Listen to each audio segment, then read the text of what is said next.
बात करना शुरू करें रमीज भाई तो बहुत लंबी डिस्कशन है। सबसे पहले टॉस से ये स्टोरी शुरू होती है कि पहले खेलना चाहिए था, हमें लगता था कि बड़ी बैटिंग विकेट है। फिर अगर बॉलर की बात करें तो इतनी पैथेटिक बॉलिंग शायद हमने अपनी हिस्ट्री में नहीं देख रही, जिस तरह की कंटिन्यूसली परफॉर्मेंस आ रही है। हारिस की बॉलिंग की बात करें तो पहले ओवर में 24 रन दे दिए और वो हसन अली ऐसे बॉल कर रहे थे जैसे क्लब लेवल के बॉलर थे। इसी तरह उसामा साहब ने जब कैच छोड़ा तो हमारे लिए इतने बड़े साहब हैं कि हम सब ने जोर लगाया कि उनको होना चाहिए। उन्होंने प्रूव किया कि मैं डिजर्व नहीं करता था खेलने के लिए।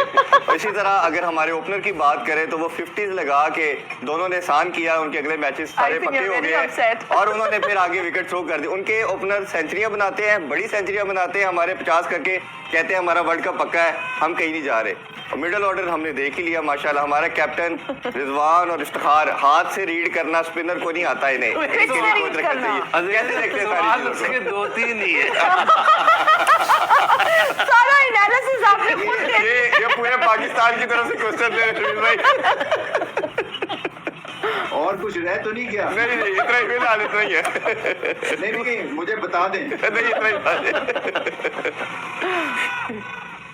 देखिए वो ऐसा कैच था कि वो तो हिना न्याजी भी कर लेती। I'm sure.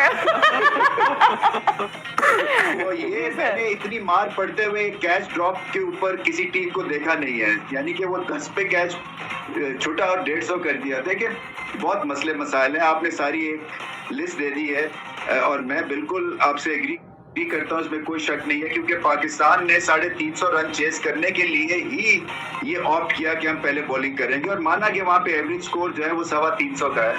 मगर जिस हिसाब से जो बॉलिंग की है फर्स्ट हाफ में, उससे फिर दिल दहल जाता है। वो फिर आपको पकड़ते पकड़ते भी, क्रॉल बैक करते हुए भी 360 प्लस हो गया।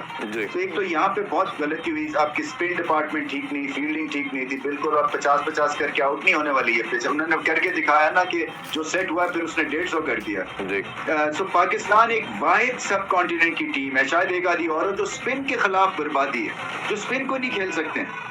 एडम ज़ैम्पा एक बेसिक लेग स्पिनर है जो विकेट टू विकेट बॉल करते हैं, और आपका मिडिल ऑर्डर जो है वो बिल्कुल, रिजवान को भी लेग स्पिन के खिलाफ उनके स्टैट्स में देख रहा था बहुत पुअर हैं। इसी तरह इफ्तिखार के स्टैट्स बहुत पुअर हैं लेग स्पिन के अगेंस्ट, और जो हमारे टेल एंडर्स बैटिंग कर देते हैं, मुझे यकीन नहीं आता, अगर मैं आपको सही बता रहा हूँ या आके इसको सेकंड कर सकेंगे, अगर इमरान खान कप्तान होते और इस तरह की डर के टेल एंडर्स खेल रहे होते, वो उनको अगले मैच में बाहर बिठा देते। क्योंकि क्या होता है कि ये आपकी सारी टीम को डिफाइन करती है कि क्या आप फाइट के लिए तैयार है, आपका स्टमक है फाइट के लिए, या आप भगौड़ी टीम। और ये बड़ा इंपॉर्टेंट होता है कि टेल एंडर्स, अब हसन अली उनको 2 बाउंसरों ने विकेटें छोड़ दी, इसी तरह से पता मारे गए पागलों की तरह, जबकि पता है नेट रन रेट का भी ख्याल करना है।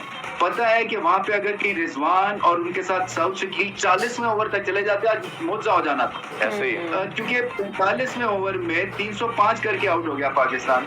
50 रन ही रह गए थे ना, 50 रन में पहले 330 कर लेते तो शायद ऑस्ट्रेलिया अभी भी 5वें नंबर पे होता, पाकिस्तान 4थे नंबर पे होता नेट रन रेट की वजह से। जी मुझे समझ नहीं आती है, ये कैलकुलेशंस हैं, गेम अवेयरनेस है, बॉलिंग कैसे करनी है, फील्डिंग कैसे करनी है, और फिर ये कि इतना फाइट करते भी हैं। 35वें ओवर तक लग रहा था कि साथ साथ चल रहे हैं, मगर पता था कि डिप आना ही आना है, बेवकूफियां होंगी और बेवकूफियां हुई। बाबर आजम की बैटिंग अगेंस्ट स्पिन, उसमें बहुत निखार आने की जरूरत है, और इसलिए वो आउट हो जाते हैं मिड विकेट पे, क्योंकि छक्का मारते नहीं है और रोलिंग शॉट्स इसलिए नहीं खेल लेते कि उस वक्त जबरदस्त जोर से शॉट खेलने की उस वक्त जो थी वो मामला चल रहा था, सीधा हाथ में दे दिया। रमीज भाई एक बड़ी इंपॉर्टेंट चीज और आपसे जानना चाहेंगे, दैट इज पावर हिटिंग। हमने सारे एरियाज को डिस्कस कर दिया। अब जिस तरह पावर प्ले में हमने देखा कि भारत 38 छक्के लगा चुका है, हमारा 0 है, तो ये जो पावर हिटिंग का एक जो मार्जिन पूरी दुनिया की साइड देख लें आप, इवन नीदरलैंड उठा के देख लें जो 10वें नंबर पे है,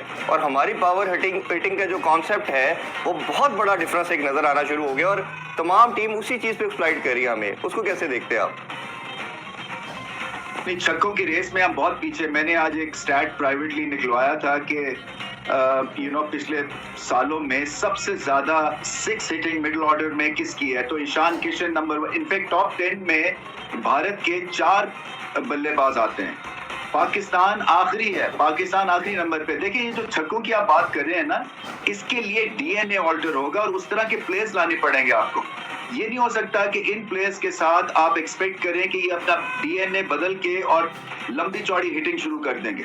सो आपके पास ऑप्शंस हैं, आपके पास साइम अयूब का ऑप्शन है, आप उसको खिलाएंगे, वो आपको छक्के मारेगा एज एन ओपनर, और फिर आप देखेंगे कितना फर्क पड़ता है बैटिंग लाइन। साउथ शकील मिला ना मिडिल ऑर्डर में, स्पिन पे लाजवाब बैटिंग है, मगर उनको भी अपनी बैटिंग अगेंस्ट पेस बहुत बेहतर करनी है।